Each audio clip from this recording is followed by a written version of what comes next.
All right, so a video has emerged of Conor McGregor and the alleged victim going into the bathroom at the Miami Heat game. And what is absolutely fascinating about this video is it both proves that she's lying and is completely damning to Conor's case. Now, 15 seconds in, I've made a statement no one else is going to make on their channel. So give me the opportunity to qualify that throughout the video. And that's how we're going to do this, because that is exactly what's on this video. It is both video proof that she's lying and damning for Conor's case completely. Completely damning. Now, what are we talking about? What are we talking about? In a case like this, right? We're talking about a civil case. She's going after money. She wants money from him. She wants money from the Heat. She wants money from the NBA. Okay? And so when someone makes a statement, what you're doing when you get evidence is you're comparing it to the statement itself. Does it contradict the statement, or does it validate, or is the statement validated by the video? And this video both contradicts something, but the thing it contradicts is kind of open to interpretation. And I'll explain to you exactly what I mean. A person characterizes something in one way or another that's a little bit like open to interpretation, like violently blah, blah, blah, roughly blah, blah, blah. That's actually open to interpretation versus a fact of the case, like they separated me from my friend, which is either true or not true. Okay? So that's what we're going to talk about. We're going to go through this video. I'm going to show it to you. I'm going to show you exactly what her statement was. I'm going to show you exactly what's in the video, and that's what we're going to do. Now, in advance, I tried to do this video. Look, like, bottom line, this channel is business to me. This is what I do, right? And so I'm going to show you a video that was, that is owned by TMZ. So I'm not going to make a dime on this video because I kept trying to do it with screenshots. I can't do it. I can't show you guys the video correctly showing screenshots. So I'm not going to make a dime on this video. So if you don't mind liking the video, and then potentially subscribing to the channel if you haven't yet, we'll consider it even, right? I really tried. It's a lot of money that I'm not going to get on this video, but it's like, okay, like, I'm not going to do an inferior video just because I'm going to make money on it that way. I'm going to show you guys a video so I can actually walk you guys through what happened here. So, at least just like the video if you don't mind, and subscribe if you haven't yet. All right, so here's the deal. What we need to do first, actually, before we even watch the videos, we need to go through her statement, okay? So this is her exact statement first, okay? So what she said, and this, I'm talking about the part that is in the video. She says, McGregor, with help from security guards of the NBA and Miami Kaseya Center, allegedly physically forced the woman into the VIP bathroom, separating her from her friend and trapping her inside with the fighter and his security guard, okay? So physically forced the woman into the VIP bathroom, okay? So here's the part of that is important to note. Forced, okay? Forced. What forced means is against her will, right? Forced means I was trying to not do the thing. I was trying to not do the thing that I ended up doing because someone made me do it, okay?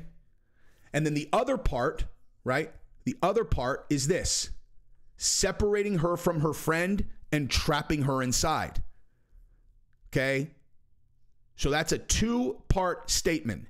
One part of this video completely contradicts her story, and the other part validates the other part. Okay? And when it comes to a case like this, if you can validate any of it, okay? If you can validate any of it. I mean, if you watch my channel consistently, I assume that you know that I'm very good at thinking through legal, like whether it's criminal, whether it's business stuff, interpreting contracts. This is what I do, dude. Okay? This is literally what I do. I've said a million times, like, not going to law school was a big misstep in my case, because this comes extraordinarily naturally to me, and I've done this a lot, like this kind of thing. And so I'm telling you that this is damning for Conor. All right, so let's watch the video, and then you'll understand exactly why. All right, so let's go through it. All right, so Conor walks through. There's the alleged victim. He grabs her by the hand. She follows him in voluntarily. She's holding his hand, right? And then look you see that right there? She's holding his hand, and then right behind her is her friend filming, okay? So keep in mind, so watch this again. When she walks by, she's holding his hand, and then that girl right there who's filming, who has the phone, that's her friend, okay? And so they go in, her and Conor go in, and security blocks the friend. Okay? So one more time, watch it again, because this is critical to understand, all right? So Conor comes, so first of all, she said she was forced in the bathroom. Lie. Not true. Violently forced in or not true. Voluntarily went in. But again, was separated from her friend by security. So let's watch again. So you got just, because this is I mean, like I said, I've never seen a thing like this where it both completely contradicts and validates a story. So like, there's absolutely no way you can say, first of all, let me just say this though, dude. Did you see that girl? That's the kind of girl Conor's bringing into bathrooms. You know, not to be a dick or anything, but like, that girl didn't look like a 10 to me, dude. Looked like she could, anyway. And then, oh wait, we missed it. Hang on. So we'll go back. Right there, that girl is the one following. Okay? And then Conor goes in and they separate her from her friend. Right? So this case just got a lot stronger for the girl, even though she got, you know, the first part, like I said, it's like the forced part, not true, right? And that's, you know, that's tough for her case, but separated from her friend, true. And the reason why this matters, I'm not saying that she would win the case, okay? That's what you guys have to understand. Like, we're not talking about like, if it goes to court, she would win. What we're talking about is whether or not Conor, the Heat, the NBA are going to fight the case, or whether they're just going to cut her a check to make it go away. If they think there's enough on the video and they don't want a bunch more press on this, which the NBA and the Heat definitely do not. That video looks bad, dude. It looks bad. Not necessarily, like if it was just Conor that was involved, it was just Conor that was involved, right? If it's just Conor that was involved, then yeah, maybe you're like, dude, she walked in holding hands with him. But you have NBA security, Miami security, and they did facilitate Conor going into a bathroom with a girl and block anyone else from coming in. Like, do you guys understand? You guys understand how bad that looks, right? Because at best, they are helping facilitate Conor isolate a groupie in a bathroom. Why? What the, like, you know what I mean? What are they doing? Why would they do that? Why is security helping Conor take one girl into a bathroom and then not letting anyone else in? What do they think he's doing in there? Do you know what I mean? Like, I'm not saying, again, I'm not saying that he assaulted her. I'm not saying anything. I'm talking about the whole thing. Why would security help Conor isolate a girl in a bathroom? Okay, whatever happens after that, it looks real bad for security. It looks real bad for everybody involved, dude. Okay? And at the same time, she's lying. She's lying. She didn't get forced in there at all. But very important to note, she thought she was going in there with her friend, right? If she thought she's going in there with her friend and she ends up in there by herself, that's very different, dude. Okay? Like, those are very, very different things. Going into a bathroom with a celebrity and your friend versus going into a bathroom by yourself when you're with your friend are completely different things. Look at, if you have a lot of experience in the game like that, you know, that kind of game with girls in public, you know, like you just met them that night, you're at a club, you whatever, you already know this.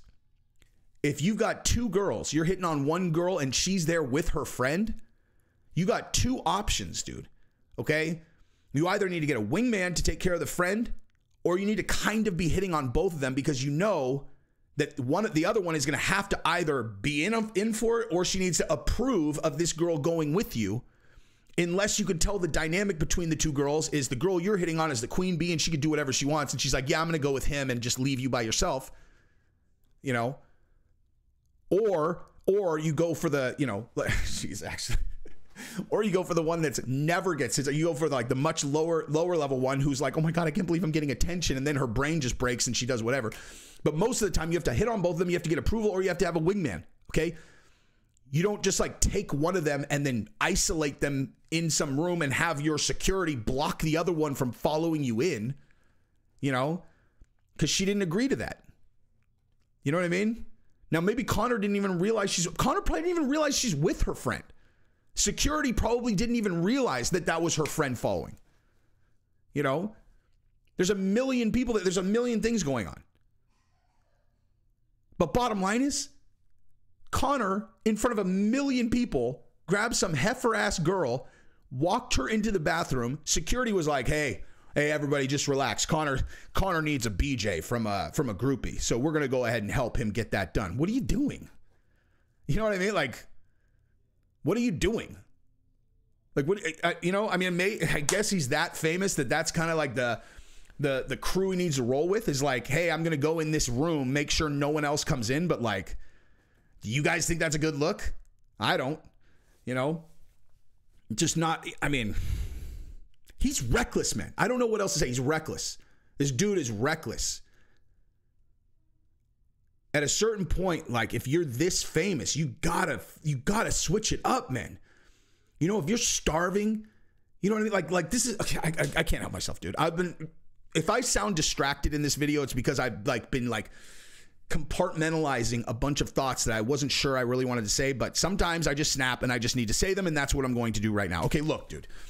Bottom line, if you're a high testosterone guy like Conor, you got a $500 million, you're that rich, you're used to getting yeses everywhere that you go, everybody says yes to you all the time, you end up with a girl in the bathroom with you, everyone says yes, yeah, you probably come off too aggressive sometimes. She probably was like, oh my God, what is happening? I don't even know this guy.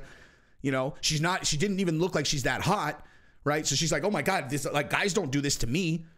Honestly, a hotter girl would have known what she was getting into. That girl looked thick, man. And not like thick, like, damn, that's thick, like thick, you know, where it's like, she's probably not. That's why I was saying when I saw the girl, I was like, what the fuck? That's the girl Conor grabbed? This guy's got no standards, man. So she's not used to that. And so Conor's super aggressive. She has no idea what she's getting into. And then maybe she does something, she regrets it. And then she's like, okay, enough. And then she walks out, she tells a story, whatever, you know, possible. But here's the thing. Dude, if you're a high testosterone guy like Conor, you got $500 million in the bank and you're starving, do you have any idea? You have any idea what a $2,000 professional escort in Miami looks like? You have any idea what that looks like? Okay, what are you doing? Go to your hotel and get a professional. The reason that they're a professional is because you're Conor McGregor. You get me? Is so you don't risk anything like this, dude. Her job is to be a dime that only sees the most high-class people in the world, and then that's her job, right? This is a transaction, dude, right? Like you going in the bathroom with this is a transaction. You don't know her name. You have no idea who she is. You don't know what she's doing. It's a transaction. Why would you do that with a civilian? What are you doing? Seriously, what are you doing? You gotta, I mean, you know what I mean? And this is not just Conor either. This goes for any wealthy person who has a large profile. What are you doing? You have money. Why are you risking it with some random regular person? Just go to a hotel and hire a professional. That's their job, is to go service people like you and then never talk about it. You know, I can't even imagine what a $5,000 one. You know what I mean? Like literally the hottest girls on planet Earth, dude. What are you doing? What are you doing? What are you doing in the bathroom with a random person? What are you doing? What on earth are you doing? There's a 100 times better option for you that is completely risk-free back at your hotel. Just go back to the hotel. Deedle. All these guys have a number to call. Hey, I need a girl. Hey, I need 3 girls. You have whatever you want. Why would you risk it like this? What the fuck are you doing? Seriously, what the fuck are you doing? Man. See, I like to give functional advice to people, you know? Like you think so, you know, it's just some random guy, you know, average Joe. Like if I was giving myself advice, you think that would be my advice to myself? No. I'm talking for a person like Conor. This is the functional advice. Go to your hotel and get an escort. They're going to be the hottest chick on planet Earth. Think of the absolute biggest smoke show on Instagram. That is what's coming to your room if you just go home and make a phone call. What the fuck are you doing? What the fuck are you doing? Jesus, man. I don't understand. Just reckless, dude. That's all it is. This is just reckless. There's no defense against that either. You know what I mean? Conor's a really smart guy. I am a huge fan of Conor as a fighter. Watching him do this kind of thing is very frustrating because I really genuinely like him. But if I was sitting here in the room with him, I'd be like, dude, you are reckless. What the fuck are you doing? He'd have no defense to that. He'd be, oh no, this 170-pound girl that I saw, it was like, man, I just got to have that one right now. It's like, why? Look at the outcome. Just stupid risk for no reason. I should probably edit all of that out. Or not. Anyway, so she's probably going to get paid. The video is not exonerating Conor. It's damning for the case and also proves she's lying. So I don't know what to do with that. That's what I got. Love you guys. Peace.